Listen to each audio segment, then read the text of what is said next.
sampah. Lihat, ada sayur, ada kertas, ada plastik, jaring ni, dan juga sisa makanan.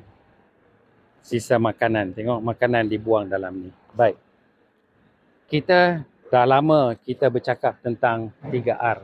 Pengasingan sisa pepejal, sisa yang boleh kita guna semula, recycle. Jadi apa yang berlaku kalau kita tengok di sini, masyarakat kita masih belum sedar bahawa bencana yang kita lakukan terhadap alam sekitar. Alam sekitar dah rosak. Ada agensi yang bertanggungjawab menjaga alam sekitar telah memaklumkan 28 daripada sungai kita sudah pun tercemar. Saya berada di pasar.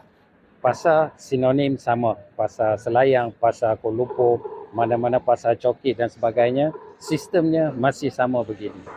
Di Putrajaya, dah 26 tahun. Tahun depan 26 tahun. Kita masih lagi mengamalkan budaya yang tidak teratur. Memudaratkan muka bumi. Kalau kita tengok di sini, pengasingan ni boleh dilakukan. Hanya perlu sedikit pendidikan kepada komuniti pasar supaya mereka dapat amalkan 3R, sistem pengasingan. Boleh berlaku di peringkat mereka. Kalau kita dah ajar dia betul, maka betulnya di sini, betul di tempat-tempat lain. Jadi kita kena ubah. Ini kalau kita tak ubah, sampai bila kita nak buat macam ni?